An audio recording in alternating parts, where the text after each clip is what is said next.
Harlan Boll. I say that name and I think PR. I think of the word publicist, producer, performer. He's an amazing man who graciously took out some time to come and visit us and meet the biz at Performing Arts Studio West in August 2016, August 25th, to come and share his adventures, his exciting life as a publicist, as an assistant, as a producer, with many legends that he has worked with, become friends with, family with. Well, today we have that interview for you to enjoy. We were all together then, and we will be all together again very soon. But for now, sit back, relax, and enjoy this wonderful visit with Harlan Boll.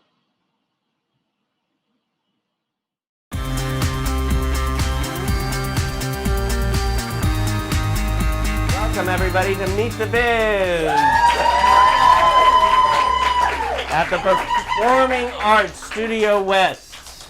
Yes, today we have a very special person who is just a sweetheart. Harlan Boll is with us today.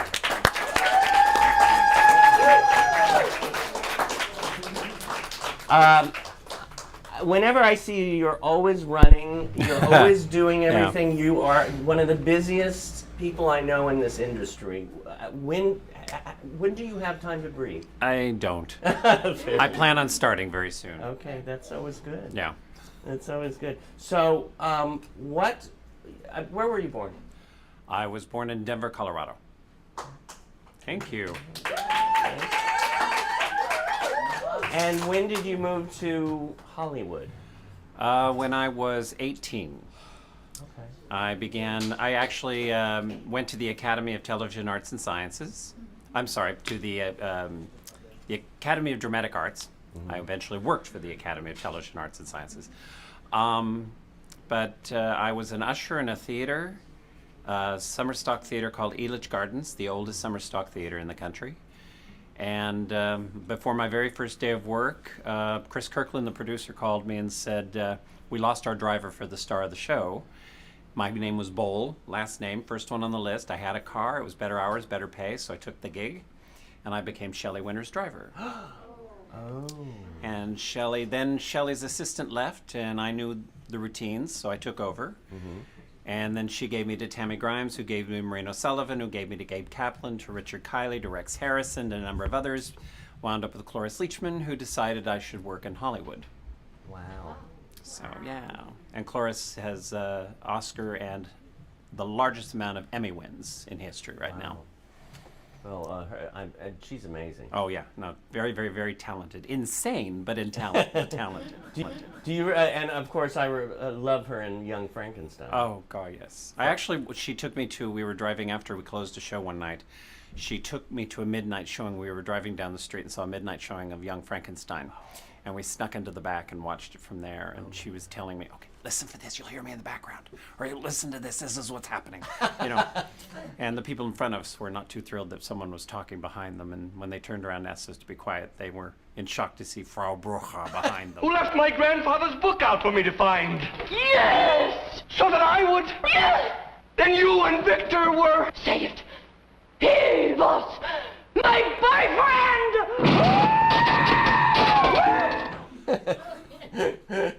I bet she gave a look too. Yeah, it was very funny. It was just, he just was stunned, frozen. For those of you who haven't seen the movie, that's her character in Young Frankenstein. Oh my God! If you haven't seen Young Frankenstein, see Young Frankenstein. Oh my God! So you came to Hollywood to do what? Well, I came as everyone else. Cloris thought I should be an actor. I I worked a lot, theater. I only once didn't book a theater gig. My agent loved me, I told you that. TV and film kind of eluded me. I did one film and did not like the way I appeared on camera and shifted gears. I became the last of the contract assistants at Paramount Studios. They assigned me to Tom Cruise for Top Gun and a few other projects, and and I learned a lot, and I became an assistant to different artists, Valerie Harper, Lindsay Wagner, wound up with Bob and Dolores Hope, the Carsons, and then the world opened up. You can't work for Bob and Dolores Hope and the Carsons and not meet everybody. Of course. Yes. Oh my God. I mean, the legends you have worked Oh with. yeah, oh yeah. Yeah, people think I'm much older. I've worked with to George Burns on down. Yeah. You started when you were a fetus. Yes, I was a fetus at the time. Thank you very much. So what is, I see B. Harlan Boll. What is B? My first name. Okay. Very nice. I keep that for my mother. I don't care for the name, but I keep the B for my mother. Harlan's my middle name. Okay. And it's my father's name, my grandfather's name, my great-grandfather's name. It goes back, so. I love that. I love that. And Harlan is so special. I mean, the name. I think so. And the person. Thank you. Your biggest joy. Oh. Ooh, I should have asked for these in advance. No, that's okay. That's what makes it. My biggest joy. There's too many. Probably my nieces and nephews. My brother says that I buy them for Christmas. I would buy them something they need, something they wanted, and then I would go to the toy store owner and say, I want the loudest, most obnoxious toy you've got. Just to drive my brother and his wife crazy. Of course. So yeah. Of course. I have something that I was going through. I moved out of storage. I was paying $250 a month, and I said no more. So I got everything out of storage, and now I'm living in my storage unit. I'm living in my storage unit, and I found this. I've never seen this. You haven't? I'm kidding. Oh my God! I was thinking you've seen Every everything. day of my life, I hear this. There's not a day that doesn't pass by that someone doesn't call me and do their Carol Channing impersonation. Really? Yes, and I've been with Carol for 19 years. Wow.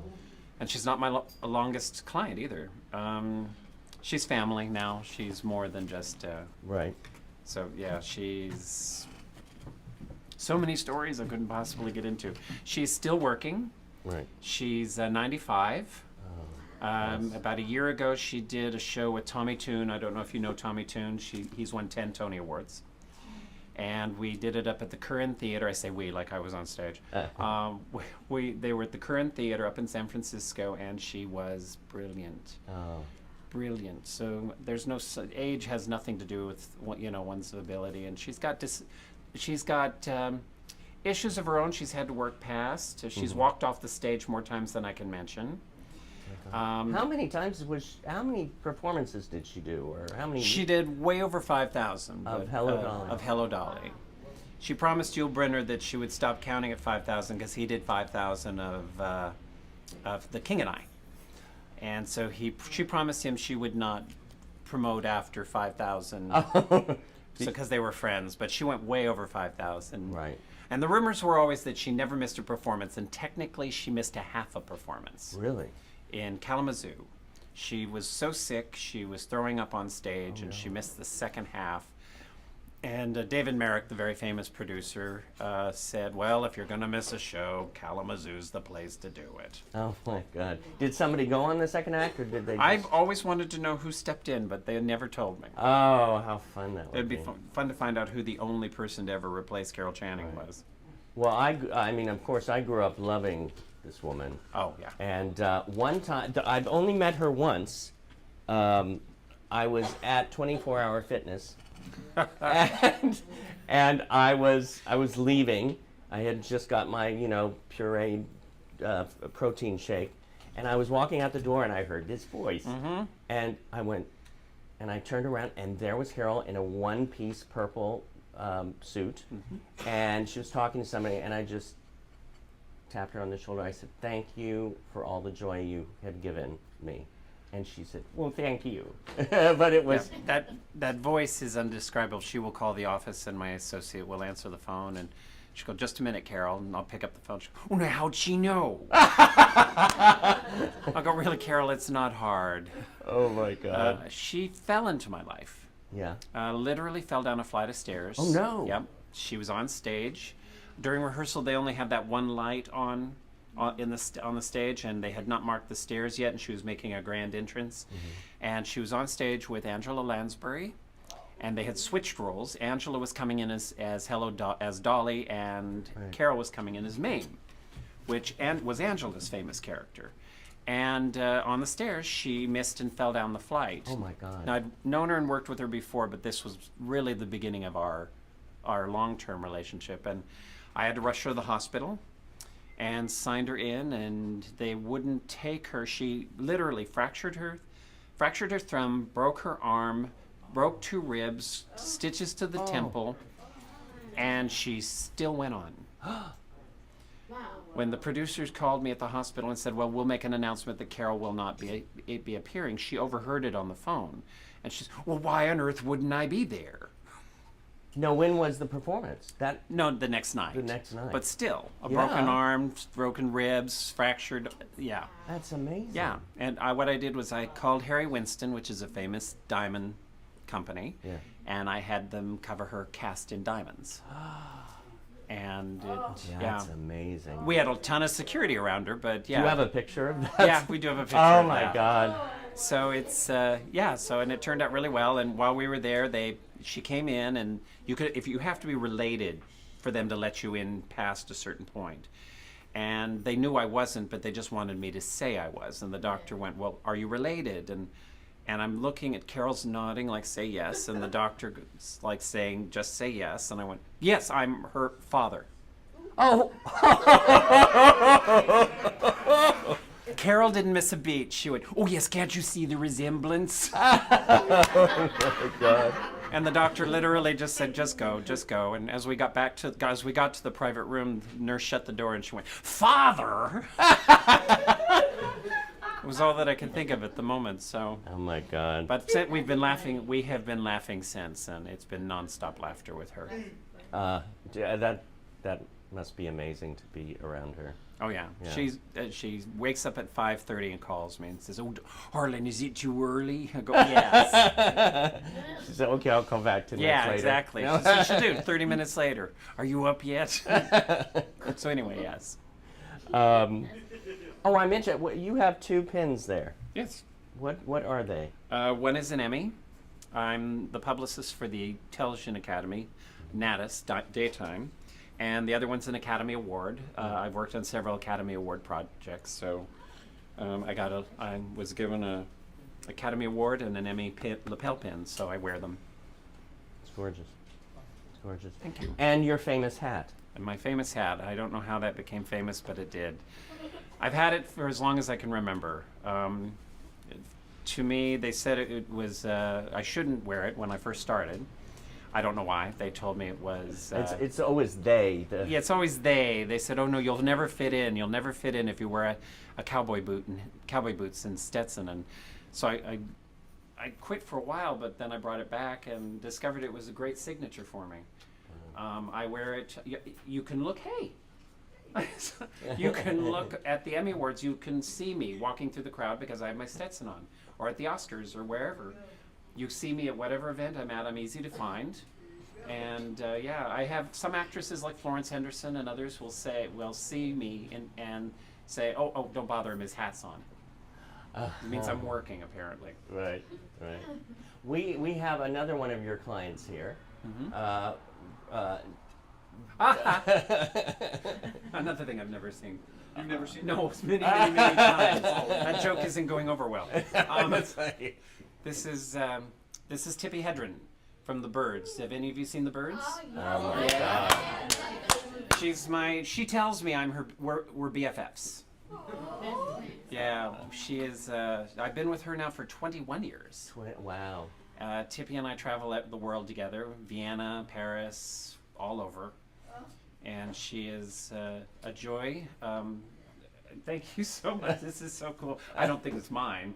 But, yeah. It's up on a corner shelf in my office. That's right. He got it. Well, I can have her sign it. Yeah. Oh, absolutely. Wait a minute. And I said that on camera, so I can do it. There you go. I have one too. Okay, all right. Yeah, Tippy works with, currently she has 57 lions, tigers, leopards, cougars, animals out at a preserve. For 40 years, she's been protecting these animals. She's had over 250. Wow. Thank you, yeah. She's an amazing woman. Not to mention, she's the matriarch of an entertainment dynasty. Yeah. Her daughter is Melanie Griffith, and her granddaughter is Dakota Johnson. Wow. What a family. Yeah, What a history. very, very strong history. So she's a huge humanitarian, and she's done so much. She's had bills passed to protect the animals. Right now, we're fighting very hard to get a bill passed that will stop breeding of exotic felines domestically, because people sell them as pets, but they never work out as pets, so they wind up selling them to preserves or worse, canned hunts. And yeah, so they wind up drugged or tied to a tree and shot by a hunter for $30,000. It's a huge industry. It's larger. It follows gun sales and drug running. Wow. So we're trying to stop that right now. I just, all that doesn't make sense to me. No, it makes no sense at all. None at all. For a guaranteed trophy, for a carpet on your floor or a head on your wall. It makes no sense at all. Yeah. Yeah. I tell some friends, sometimes I don't feel like I'm from this planet. I feel like it's weird. But I went to Shambhala, which if you've never been to Shambhala, it's a place you must visit. It's amazing. I mean, they have day trips. So they have once a month they have safaris during the day. You can go out, bring the sack lunch. And then they have sunset safaris, which I just posted on my Facebook. I went with Barbara Eden. And we had an evening safari. That's when the animals are nocturnal. They come out and start roaring.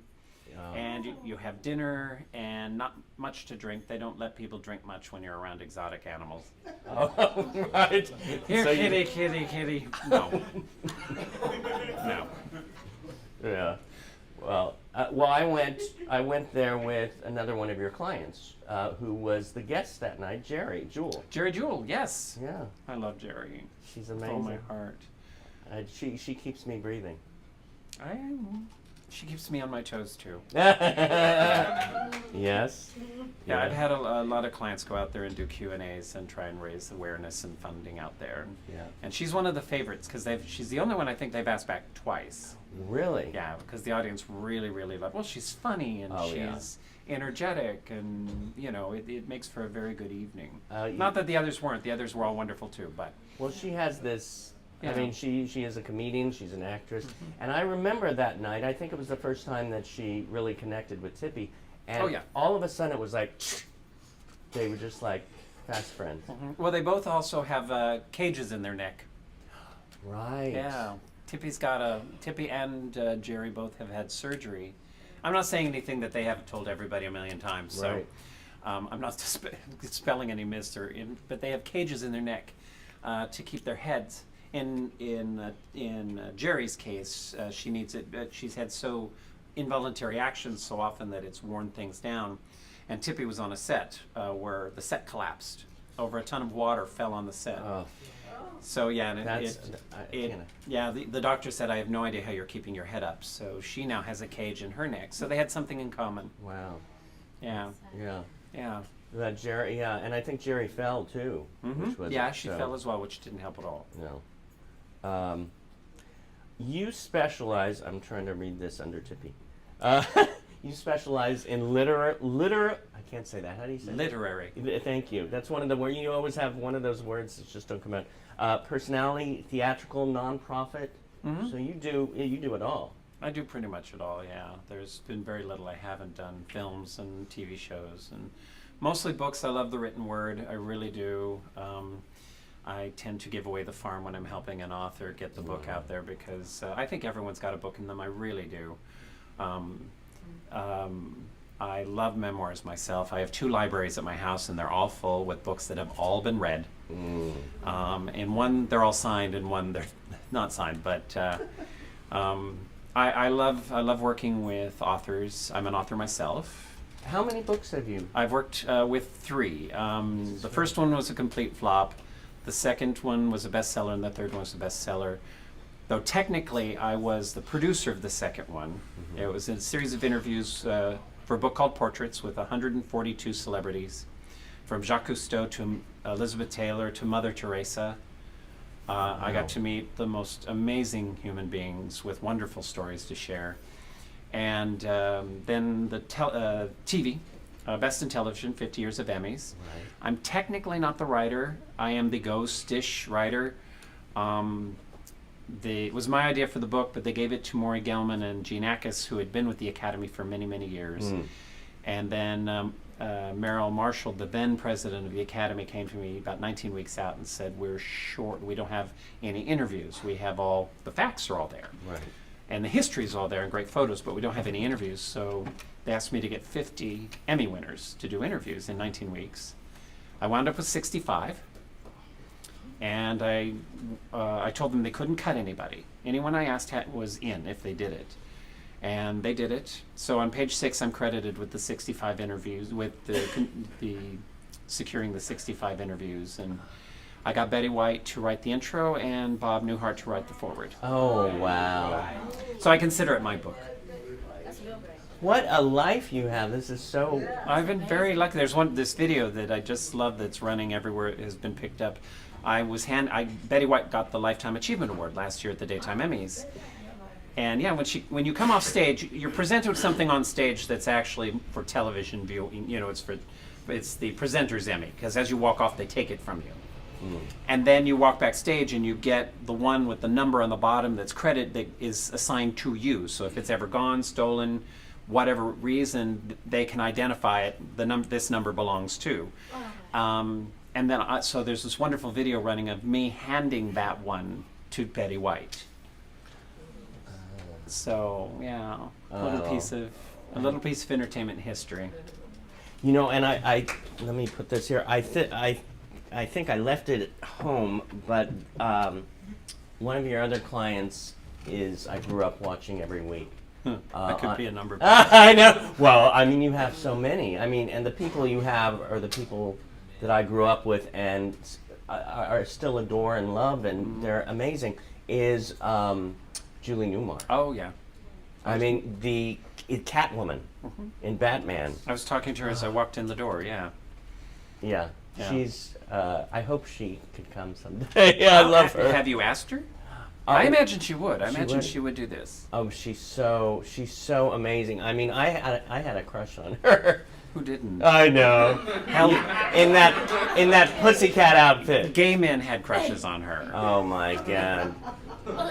Gay men, straight men. Yeah, everyone wanted to be that statuesque, perfect-looking woman. She was with a heart of gold. She's very smart. Yeah. Brilliant woman. She and her brother are just 2 of the most intelligent people I've ever met in my entire life, and her son as well. Wow. So it's amazing, and she has gardens. She has a rose and a lily named after her. It's rare to have a rose named after you, and even rarer to have a lily, and she's got both. Who named it? It's always done through a certain kind of corporate. I don't want to call them breeders. What do you call them when they develop a rose or develop a? It's not a breeder. It's a horticultural, whatever it is. But Right. yeah, they can submit a name, and she's had one each named after her. So and they're I beautiful. love that. Yeah.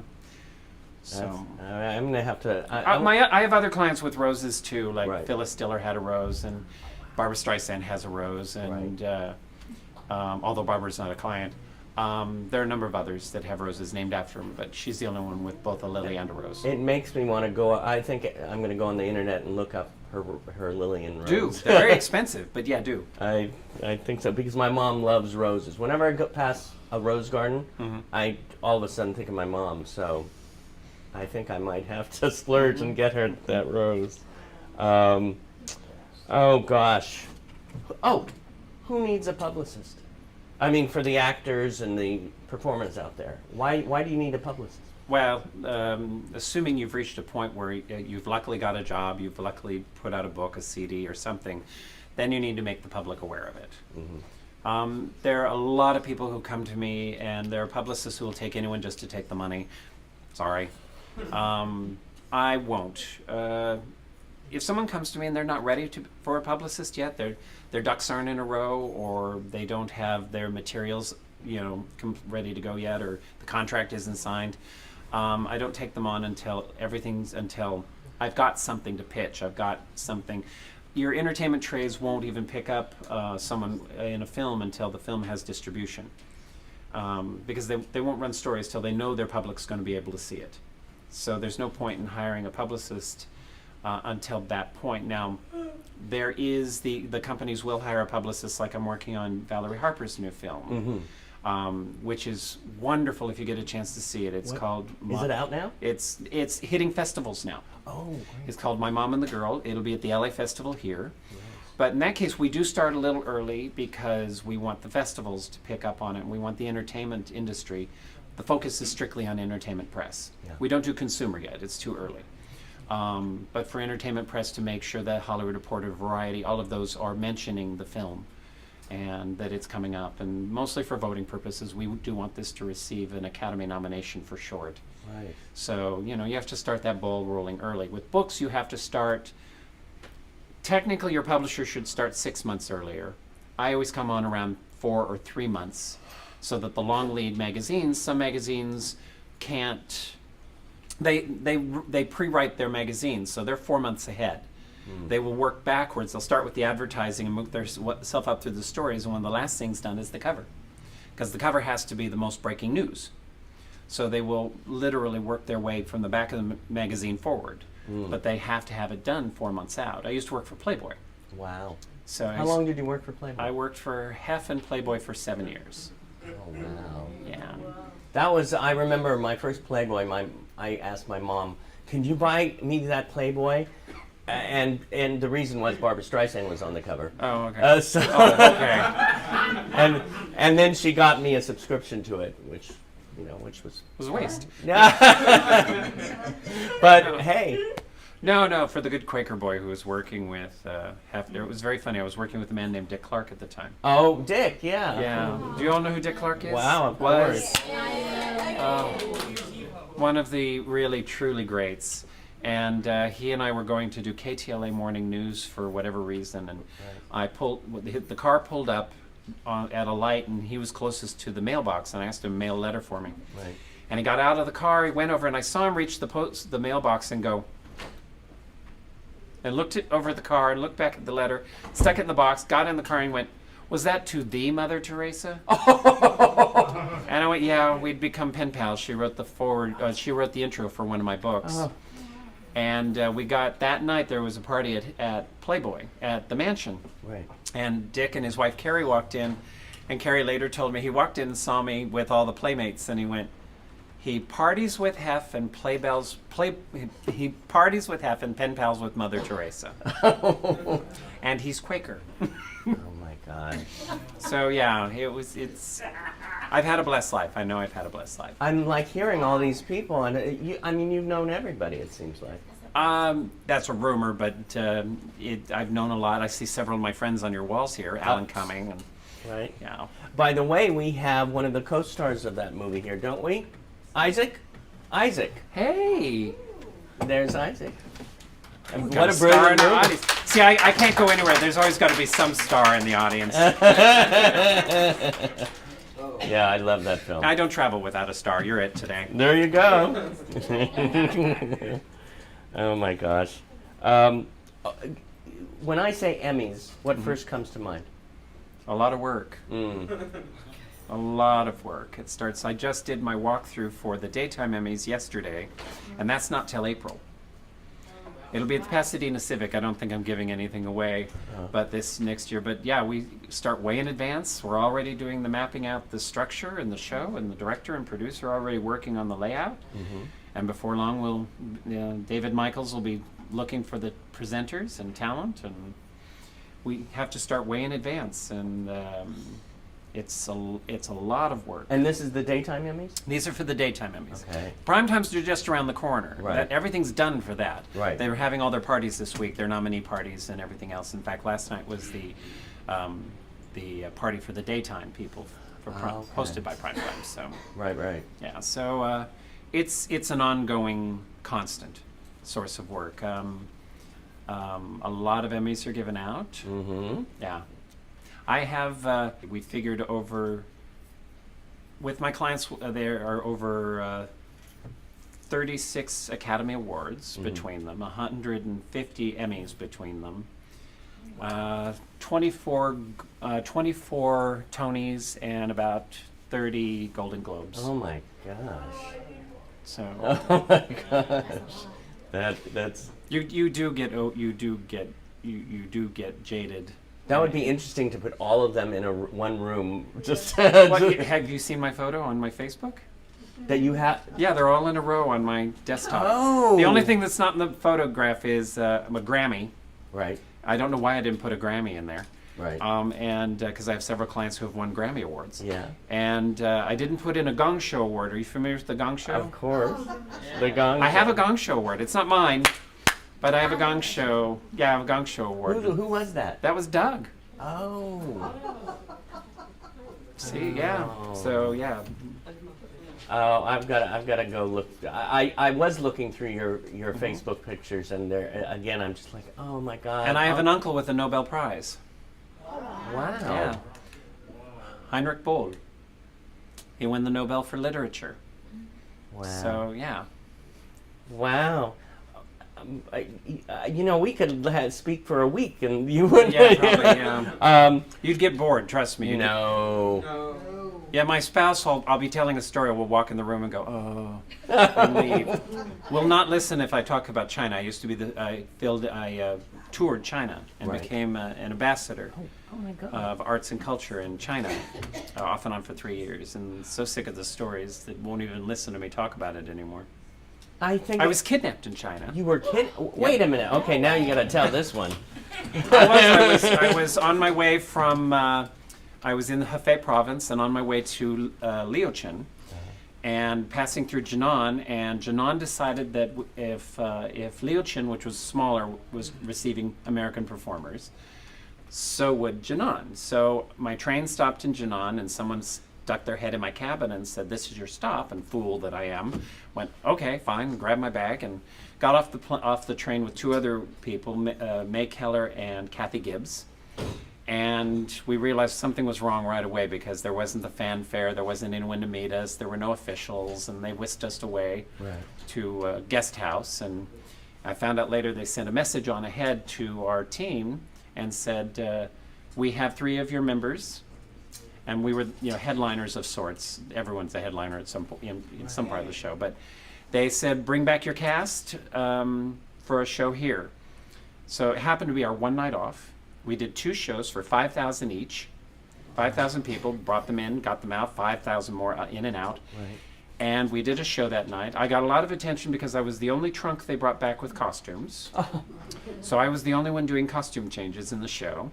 I got standing ovations, not because I was talented, but because I was changing my clothes. Oh my gosh. So, and that night they said they wanted to hold us over for another show, but Right. we had to perform the next night. So we all snuck out. They snuck us out in groups, in little groups of 2 and 3, out to a bus that was hidden around a corner. We all loaded into a bus that drove down the side streets in the dark, no lights. An official stopped us, climbed on board, with a flashlight, shined it at all of us on the bus, and talked to the driver. And the driver gave him a pack of cigarettes, and he got off and let us go. And I went, my entire value has been now a pack of cigarettes. And we got to the train station and realized there was no way, Stetson boots, I was going to walk through a crowd. Yeah. And we had one girl with her blonde hair down to her past her buttocks, and there was no way we were going to sneak through. So they took us down the train tracks to board the train. I was the last with the producer and director to walk down the tracks, and I was singing Edelweiss in Mandarin. Thank you for getting that. I felt like the family Von Trapp sneaking over into Switzerland from Austria. And we got on the train, got to our location, and they'd been holding a meal for us because there was supposed to be a big banquet, and that's where I was one of the honorees there. Right. And they served me, and now I didn't drink at all in my life, at all, until that point. And they served me a glass of something called ouzo, which you know is like Oh, 175 proof. And I saw my director and producer going, no, no, no. Usually they told everyone I don't drink. Yeah. But they somehow, in the hustle of everything else, they forgot. So I just saw them and I went, never mind. And I'd seen the ceremony a million times, took the glass, tapped it on the table twice, gombe to my host, because this is the tribute, and you have to down it. I still have no hair on my chest. I finished a plate of deep fried scorpion and was asleep. Oh! Yeah. The scorpion was good. It was very good. Did it taste like chicken? It tasted like peanuts. Oh! Yeah, I kept eating them, and I still have no idea who undressed me and put me to bed. Now, when's that movie coming Yeah, out? I know. Actually, there is a movie. There is a movie of the trip called By Way of the Rainbow, the Rainbow Tour. Oh, and that's... Yeah, you'd have to hunt for it. But that's what it's based on. Yeah, it's the documentary. No, it's us. Oh. We're in it. Oh! It's a documentary of the trip. Oh, well, now I have to see Yeah. Okay. Yeah. You'll see me singing and dancing and Okay. my early life. Oh my gosh. I love this. Magic Castle. You're Yeah. connected to the Magic Castle. Yes, I handled the Magic Castle itself for many years. Okay. Now I handle Magic Castle Inc., which is the production company that puts on shows and movies and other things that deal with magic and illusion. Milt Larson, Right. who is the godfather of all magic today, as far as I'm at this time. He was born in a trunk, literally a magic trunk, to a magic family. And the Magic Castle is just one of the most, forgive the word, magical places to be at. It really is. Has anybody gone to the Magic Castle? Been there? Isn't it? Yes, it's amazing. It's amazing to watch I will see someone doing something this close to me and not know how and I don't want to know. I really don't want to know how they do it. But I've been there with several of my clients. Florence Henderson, we were doing something and she was they put coins on the back of her hands, and he waved his hand over it, and they were gone, and they were on her elbow. Oh my gosh! And you're right there. You have no idea how that happened. You know, there are times we've done shows at the White House where, unfortunately, I was made privy to the how it was done, and I really wish I hadn't. One of my favorite. There's a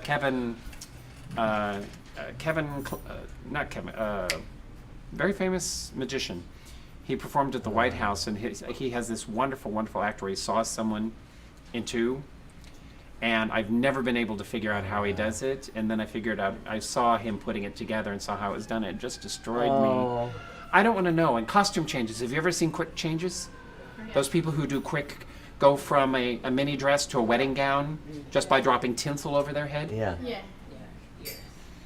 I love that. I love that. It is like, what? Uh-huh. Oh, the costume changes were that fast, really.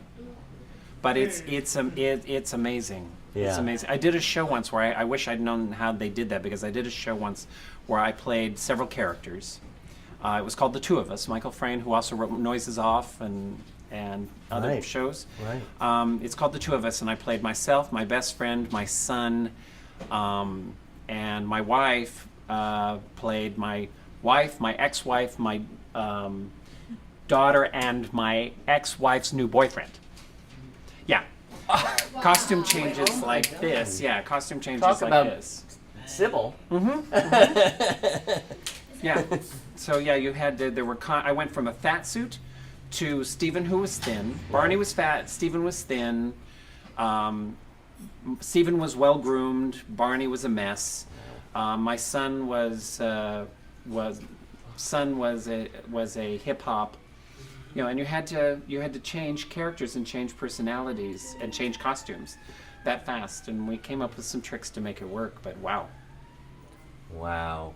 it was Variety called it too much praise cannot be lavished. You remember the reviews. Too much praise cannot be lavished on Harlan Boll. It was he called it the the proverbial Chinese fire drill. So yeah. Oh my, yeah. So that was a long time ago, though. That's fun. I was younger and I could move quicker. Right? Oh my gosh. We have to like break those barriers. I wrote down the Smithsonian. Yeah. I wrote down the National Academy of Television Arts and Sciences, which you mentioned, and I also the National Association to Protect Children. Okay. I'm an advisor to the Smithsonian. I've dealt with bringing a lot of items into the Smithsonian. Dolly's dress and Mame's dressing gown and the bugle and from Mame, and Phyllis Diller and June Lockhart, who won the very first Tony. That Tony's in the Smithsonian. A number of others, and I've done several events in Washington, D.C. at the Smithsonian and the White House. My mother and I have this ongoing joke, where the heck in the world is my son? Oh my gosh. She'll call, where are you, London? Where are you, Vienna? Where are you, Paris? Where are you, New York? And the best one is, where are you? I'm in D.C. Were you at the White House? Yeah, how'd you know? She said, you're on the news. Oh my God. By the way, tell your mother when you're having dinner at the White House. So I can join you? Yeah. Well, she said, your father and I had dinner, sat down, turned on the news, and I went, is that our son with Obama? Oh. I was like, yeah, she could really tell us. Yeah. So I work with the Smithsonian a lot. If you ever head out that way, please visit the Smithsonian. Its history is phenomenal. Yeah, it's an amazing place. The next one's the Academy. Yes, I work with the Academy, have for years. And National Association to Protect Children. My big causes are usually child and or animal related. Anything having to do with education. The National Association to Protect Children was a long time in the making. It's an advocacy group to speak out on behalf of children who don't, because they don't vote, they often don't get the attention from Congress. And there are, and I'm trying not to go into the details. There were 30,000 reported cases of abused kids from 85 to 90 that went unchecked. And those were reported. How many didn't we know about? Sadly, children are the biggest victim in this new world of modern technology because they are abused on camera and people pay to watch it. It is a disgusting, and I could give you stats that would just terrify you. In fact, Allison Arngrim from Little House on the Prairie, she plays Nellie Olson. Yeah. She's my faux sister. She calls me her brother, I call her my sister. She calls my parents mom and dad, and she is one of the spokeswomen for that organization because she's been through a lot herself as a victim as a child. And appeared before Congress and has done lots of things. And she will go through the material sent to me and block out certain passages so I don't have to read it because I will have nightmares. Wow. She protects me as much as the others, but it's just the saddest commentary on, again, you were saying, I can't believe I'm part of the human race when you read that people do this. Yeah. And now there's new wonderful projects now where we're bringing in veterans who can't work for one reason or another or want to work, but they are being trained on computers to help the police now that we have the laws have changed. We can find someone through the help with computers now. We can find someone who's actually abusing a child online and get to the house while it's happening, as opposed to used to be you couldn't get there in time to protect the child. Now we can get there, and we use these veterans who are well trained. One of our veterans, I love him dearly. He made a comment once in an interview with CNN. He said, "You do not want to see me at your front door." Because if you're doing something to a child and he's at your front door, you pretty much are going to the hospital. Yeah. So we are making great strides, but it's a long way to go. And children are just receiving the worst of it. Our justice system is not set up to protect kids or animals. They have no voices whatsoever. So people like Allison and Tippi Hedren, and there's a host of others, Joanne Worley, Loretta Swit, Betty White, a number of others that I work with who are very out there, Stephanie Powers, host of others that are out there seriously putting themselves on the front lines to protect the kids and the animals. So Well, it's It's amazing where, I mean, to see somebody, there's so many people out there these days that you go, what? As we can see on TV every day lately. Where I won't go for the presidential race right now. But you really come from the heart. You connect yourself with a family that seems to come from the heart. No, I'm very, very blessed in this. I'm not without disasters. I've lost some wonderful. I lost relationships and people who've been killed and in front of me, and from lost to disease, relationships. But so it hasn't been all joyous. But I've been very blessed in this industry, and the industry has pretty much adopted me. They've been very, very kind to me. And I was lucky. I was raised in a family that was so supportive. I didn't realize how lucky I was growing up. You know, I grew up in a Quaker family, and I thought, oh, they're so strict.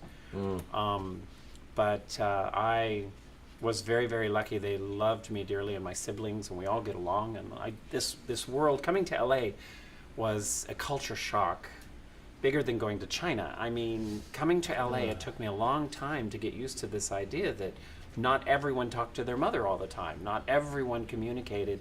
I had a friend of mine who told me he thought Mommy Dearest was a comedy. What's the big deal? My mother did that every day. I was like, oh, really? Oh my God. Yeah, it's amazing. My parents now, 55 years later, are still holding hands, walking around. Of course, now with her hips and his knees, they need to. Yeah. But it's still, you know, they're still very much in love, and it never occurred to me you don't get into a relationship forever. Right. You know, it never occurred to me that there are. I have friends who. What's the old joke for one child star to another child star? It says, "This is my new dad." The other child star says, "Oh, you'll love him. We had him last week." You know, relationships are given up so easily out here. So there are exceptions. You know, there's the Eileen Graff and Ben Lazzaroni and others who have been together forever. Right. So they do exist in this industry. So there is proof that they do. Yeah. They're just very hard to come by, and it take a lot of work. So. Yeah. Question. Answer. What do you want the most at this moment in your life? A Pulitzer. No. I'd love to write something that gets a lot of attention and makes a difference in life. That I would love. I would love to. I'm working on 2 new books. One's my first attempt at comedy, and then I would like to write something that makes a difference, that would stand the test of time, that would be in classrooms forever, and everyone would be. That would be, to me, the ultimate. It's funny you asked the question. My mind went to all those beauty pageants. Peace in the world. But no, I would love to contribute something that makes people think. Yeah. And changes the course of how we view things. That would be the ultimate thing. Well, I have to say, you being here, and not just here, but you being here is a blessing. Oh, so thank you. Thank you. I wanted to read, to wrap this up too, I wanted to read a couple of quotes, testimonials. Which from? Well, we'll find out, won't we? Which I thought were brilliant. I just read them and I got emotional. But my elegant and brilliant, dear, dear friend, I can't remember when Harlan wasn't there, and often with little notice. He has survived several tours, 2 husbands, and 1 memoir. I seek his wise counsel on just about everything and can't imagine what I would do without his guidance. Carol Channing. Yeah. Beautiful. And then I have one more I wanted to read. I was the recipient of a unique gift from my daughter, Melanie Griffith. It was wrapped very elegantly in a smart man suit. That gift, the friend of Harlan Boll, a publicist, has lasted over 20 years. Harlan is the pinnacle of patience and understanding, the elegance of Clark Gable. He has the capability of charming every single person in the world. Harlan Boll knows how it all works. He knows how people work and who they are. He's loyal, honest, and I will always love admire and trust this man. People who know Harlan trust him for good reason. He knows the business of publicity. Tippi Hedren. Tippy. So, Harlan Boll, everyone.